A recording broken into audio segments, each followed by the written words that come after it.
Prisons, pardons, and politics, the three P's to the staple of life. That seems to be the thing today. That's our topic for today. And Jack and GT back here from Fed Joints to Beer Joints, something's brewing. GT, did you ever meet anybody that got a pardon all the time you're in prison? Let's see. I was in, I had said it before, I was in about 22 years, at least nine or 10 prisons, not a one. Not one. Yeah, it just didn't happen. Yeah, I never heard of such a thing. And now you got and I'm not going all day about it, but now it's gotten so crazy. The people who are getting the pardons, you look at those two cartoon characters, that's what they look like. They had their own reality show, looks like Blondie and Dagwood from a porn movie. And, and they committed some shit. I read their case and they just toss pardons out to people now. And I'm kind of amazed at it, but I guess that's the way the days are. You and I've talked off camera before that Trump's first administration, some people got pardoned, and they should have got pardoned. Those gals there got wrapped up in the drug thing back in the infamous drug war. And I think that was, those are rightful, those are good pardons. But they only got them because Beyonce was advocating for them. And of course. And Beyonce, she could get a meeting with Trump. He's a pig, like a lot of guys. Like, hey, nothing wrong with that. I would want to check her out too. So I'm sure he enjoyed talking to her, and he gave them women's pardons. I'll bet he didn't read their fucking paperwork, Jack. Oh no, hell no. He's reading Beyonce. He ain't reading the paperwork. That's exactly. Yeah. And I'm not saying he's no, it's Kim Kardashian. But whoever that was, Kim Kardashian. The thing is, it don't make it could have been Beyonce as far as he's concerned. Wouldn't have made any difference. You could have got a pardon. You could have got a pardon. Hell yeah, I could have got a pardon. You could have got a pardon if you had Kim Kardashian in there advocating for you. But it's not politics. That was Trump's world. He loves the media shit. These really have very little to do with politics. Politics actually hold pardons up. This guy's just tossing them out there as people who are favorable to him or like him or pat him and have lots of money. Can maybe get somebody like that woman gave $1 million. He pardoned her son, and it's not even a case of, being jealous of these people. It's just kind of like, what about the people that really need one? There's a lot of people that could use one and you got no chance.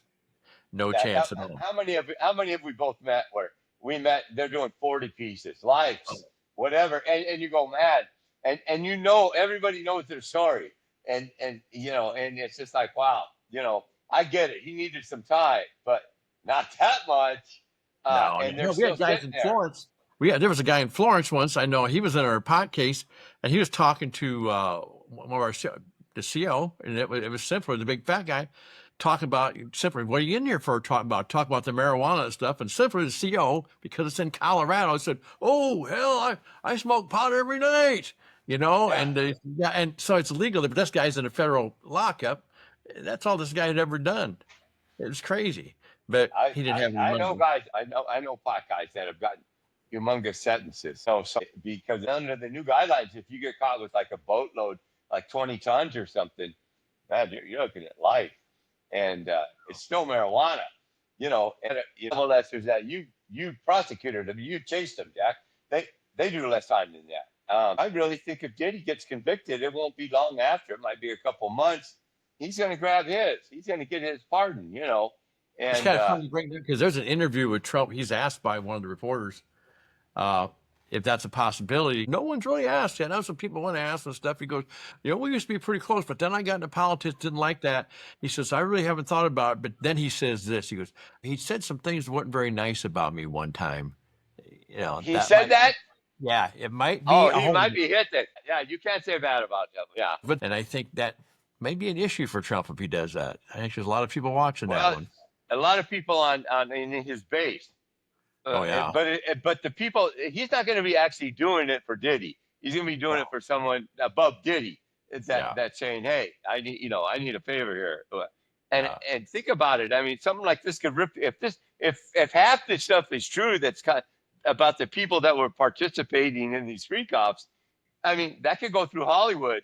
Not that they have a great reputation, but it could get worse. Then again, I can't believe anyone in Hollywood do that. They're all the woke mob, aren't they? Yeah, yeah. Well, I was thinking you look at the people getting pardoned. Now, I know some people in prison that should have got pardoned, I think, and not for the reasons maybe people think about. But I look back when I was lieutenant, and that's where I'll start at. There were some guys there I think should have got pardoned just because these guys couldn't have been seriously dangerous to anyone. And I'll give you the first guy I think it was this guy, we called him Miki. And he was half native, half Mexican or something. And I remember him because they used to get hooch in there and they make this hooch. And you remember that there was oranges in those bags. It smelled Yeah, like yeah. baby vomit, you know. And he'd put up in the rafters after it was sitting in the Yeah, shower yeah. stall and rot. And oh, Jesus, it was horrible. I don't know how you could drink that stuff. And Miki, he drank that stuff. And one night in Lieutenant in our unit, the cells are actually rooms are across from each other all the way down the hall. And they come in and do count, and they go down and look in each room. Then they go back and stand in the line. And there's the lieutenant and these two guys go down there. They come back and they're whispering about something. And Mickey's drunk. He's been drinking hooch all night. Little skinny guy with dark hair, kind of looked like Shaggy from Scooby Doo with black hair. And he kept peeking out the door at him and stuff. The first lieutenant goes, "Hey, what the hell's wrong with you?" Nothing. He goes, "You been drinking?" He jumps out. He goes, "All I know with with Tinkerbell's magic fairy dust, I can fly." And he starts dancing around naked the whole way. No, he didn't, man. No, he did just like that. And Did they gaffle him up? Did they gaffle him up? Well, he went down and him he said, up? put some clothes on. He goes, "I can't." He goes, "It hurts my wings," and he's out of it. But they got him and he actually came back out of the hole. They put him in a hole for a while, obviously. And he got back out later. He actually went home. And he's home. It was the shortest release on history. His cousin was with us, and we talked. I said, "How's Mickey doing?" "Oh, he's back in jail. He's coming back." He says, "Why?" Well, he got home. He got on his bus. He got back to it's some place in Texas, one of the cities I don't remember. And he got on the bus. He was drunk, stepped off the curb, broke his ankle, fell backwards, and landed on the hood of a squad car that was parked right there. Got him a public drunken and went right back to prison, huh? Yeah, and I don't know. I didn't see that happen, but I saw the dance, and that was some of the funniest things. Yeah, he was out there, but there's a lot of guys like that. Now this other guy. Oh God, come on, man, Jack. We all had. I lived with a roommate. Now my roommate Travis, he was a young kid. He was in his early 20s. I think he was in there for meth. Yeah, he was from North Dakota, and he was all Travis. He was all inked up. He was a CrossFit nut. He was like a big healthy youngster, but did drugs in there, smoked spice all the time, always out of his mind. There's another story there. I forgot about the spice story. We'll have to get on the spice. I got a spice story. We'll have to do a spice episode. We'll have to do a spice episode sometime. Yeah. People don't understand it. But anyways, Travis is like crazy. He liked to do wild shit around there. He used to jump the fence and bring the bags in. That means he used to go outside, and we had a chain link fence around. Even though it's a camp, it didn't have a big fence like a prison, but it did have a property fence that had barbed wire, and it went around the whole compound for the ADX, the pen, the medium, and the camp. And so there's a hotel over there and some dirt roads out in the desert. Well, guys would run over, climb the barbed wire, the chain link fence, and then they'd get these big bags, like hockey bags, full of liquor, drugs, cigarettes, and whatever special orders guys wanted, stereo headset, whatever. And anyways, but Travis did all that. Travis was wild, is my point.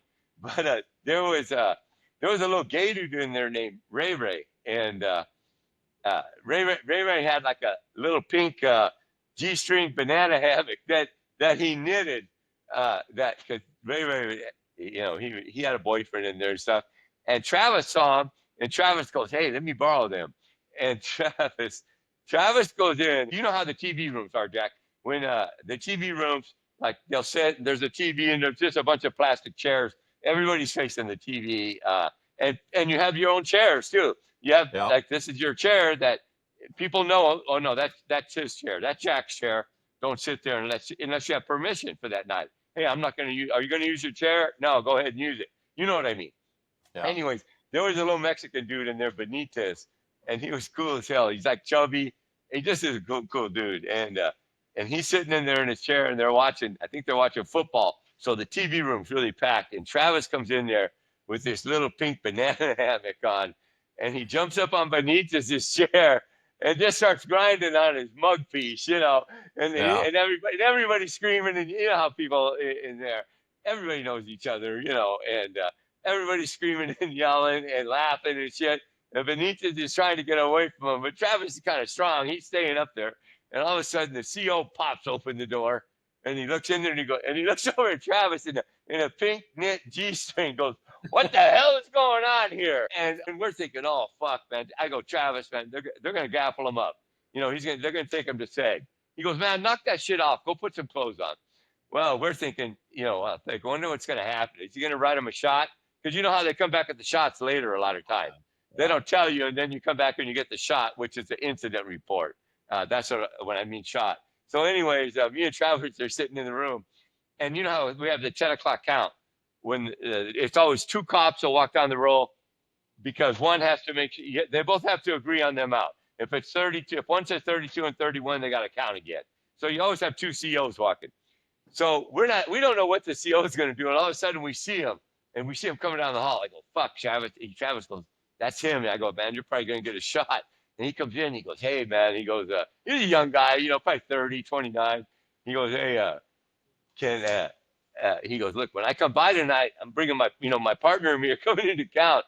Can you put that on? Can you put that on and fuck with them when we come in here to count you?" And Travis looks at him and goes, "Oh, yeah, Travis likes doing this shit." And me and him started laughing because we thought he was going to get in trouble, and this guy wants to blow up this other cop. And so here comes count time at 10 o'clock now. And a lot of the unit was in on it by now. All of the people around our little cell, you know how it is. There's like four other cells right around. Everybody knew what that Travis was going to do. I told him. And so here comes the cops to count. And you know how you could hear their keys jingling down the door? When they're walking down, they're walking fast and their keys rattle. And because they're trying to count really quick and get count done so they can clear it. Well, we could hear them coming, and they're trucking. All of a sudden, them keys stop. And this dude looks in, and Travis has the little pink banana hammock on, and he's fucking doing an exotic dance to this fucking cop. And this cop, and if you're gonna see this cop's face, man, it was some funny shit, man. It was one of the funniest things I ever saw. He goes, "What the fuck is wrong with you, man?" He goes, and the other cop's dying. He goes, "Man, don't fuck with him. I told him to do it." And when the cop heard the whole story, he started laughing. But man, when he came in, because you know how count time, Jack, you don't fuck around. Oh yeah, you don't. That's the only time they will take you. They will write you a shot and take you to SAG if you fuck up their count. Will they? Yeah. Yeah, it is. Yeah, we had a guy down in Latoon. This guy, he was squirrely. He's a white guy. And there weren't that many white guys down there.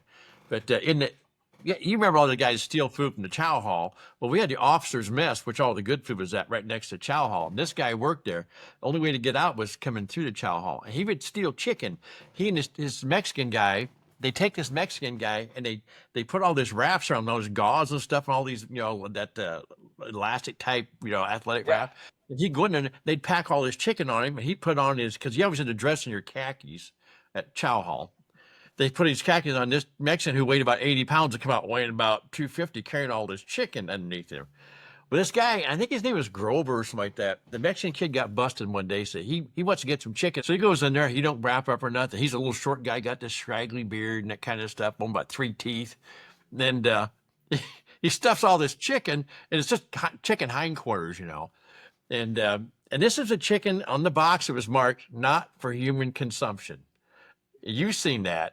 You mean like all the chicken in the freezer?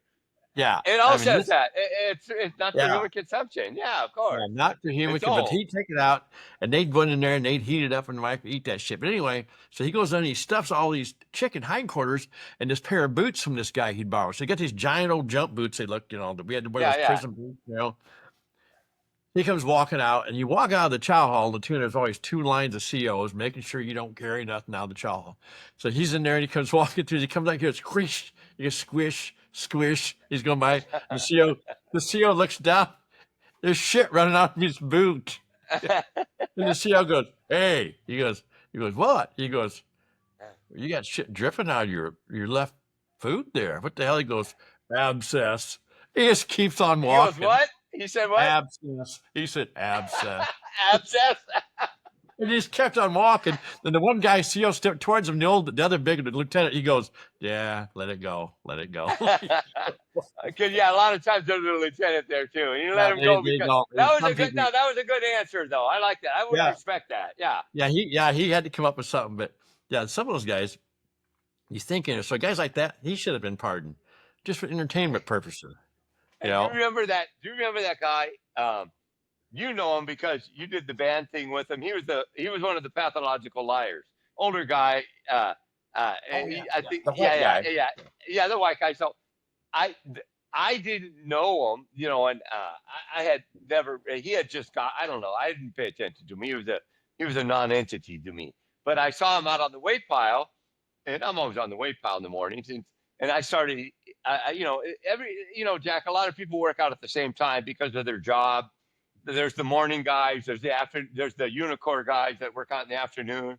There was just different workout times that and you usually saw the same people. Well, I started seeing this yo-yo, and he was probably my age, a little bit younger, in his 50s. I was much younger then. Anyways, I started sometimes. You know how it's a small thing to weight pop, and I would hear him talking to the black guys, and he was talking, and basically he was like a rap mogul, and and he seemed to have his conversation down. I listen to hip hop, it's not all the time, but I'm familiar with the genre and a lot of the performers, because sometimes I like to listen to it. And I'm going, man, this fucking guy was hooked up. And I didn't say nothing. I'm just thinking it in my head. I'm thinking, I wonder what he did. He probably did some kind of fraud, through his record company. But I believed it all. Why? Because there are people in there like that. I mean, similar, Yeah, you know what I mean? all the time. I mean, and I forgot the old adage about in prison. Well, you can be anything you want to be. Yeah. Except you can't say, well, I was a professional baseball player, because we can drag you out on the softball field. We'll find out. We'll find out. Don't tell us you played basketball, baseball, or stuff we can prove in prison. But that being said, the people made up fantastic stories. Well, this guy, he just looked like a type of businessman looking. You know who I mean? Yeah. And he looked like he could have done that. And so I quit paying attention to him because he talked about it so much he irritated me after a while. I guess he wanted all the young brothers to accept him. And anyways, I thought nothing of it. And then all of a sudden, Jack pulls me up one day about this guy who just walked by him. And Jack, you can pick the story up here. Yeah, the same guy. This is the same guy. The same guy. Yeah. Out in front of the education office, there's a sidewalk there, and it's actually that building in Florence is pretty nice looking. Well, this guy come walking up to me, and he used to walk. If you ever noticed, he'd walk like this when he'd walk. Really weird. He walked right to me. He says, "Good morning." I says, "Good morning." Anderson. His name was Anderson. Anderson. That was his name. I said, "How you doing?" He said, "Really strange thing happened to me." Now I know with him it's really strange because this guy's a mess. I said, "What happened?" He says, "I woke up this morning speaking fluent Russian." I said, "Really?" I said, "Say a couple lines for me." He goes, "He just went away a little bit ago," and off he walked. But this guy, I have a better story on him. He actually was a pretty decent guitar player. And we had our little prison band. You saw us playing stuff. Anyway, we weren't asked, we were told by the warden or somebody they wanted us to play it to sing for some volunteers who did it every year. Anyway, so he said, get a band together and stuff. So they came down, and it was me and a couple of Mexican guys, and we need another guitar player. So Anderson played. I said, well, hell, we'll get him. He goes, yeah, I'd be glad to go. So we go over, and you go to this event, and you always go to these because they feed you, and you get to eat with the other people, the volunteers in the community get to eat. So it was pretty good food. So we play a couple hours. We played a bunch of Johnny Cash stuff. And these people are old people that are there. They're old. And we do this here and get all done. And they clap and they come up and thank us. They're very nice people. The Warden Oliver, came up and thanked us. And we're putting our guitars away in these old cases to go back to the camp. And this woman and her husband come up, and I'm standing there. And her husband says, I want to thank you. I haven't heard all those Johnny Cash songs for a long time. And I really enjoyed her husband. And his wife goes, yeah, you guys are really good. I had no idea. And so I walk off, and Andy, the crazy man, is now talking to the woman. I'm standing right behind him. And she said, I wanted to tell you to also thank you. You boys were wonderful tonight. He goes, oh, well, thank you. And I go back to load my guitar up, and she walks off. And he comes over to me. He goes, that woman over there, he goes, did you hear what she said to me? So I lied. I said, no. He goes, it was pretty creepy. I said, what was it? He goes, she said she saw me 30 years ago play at the New York Philharmonic, and she hasn't been able to get me out of her mind since. And imagine my surprise when Jack tells me the story, and I had thought this guy was a rap mogul, and I'm old. I've been around, man. I'm not a fish. That means like a rookie in prison. But I actually thinking, this guy was. Why couldn't he be? You know, and I kind of bit on the line.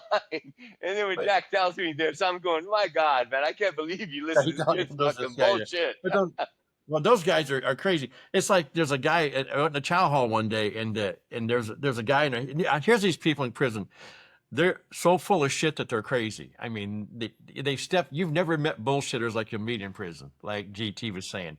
So I go into chow hall one morning, and there's a guy who's a notorious bullshitter. I don't want to sit with him, but he's sitting with a guy, Gene, we kind of hang out with.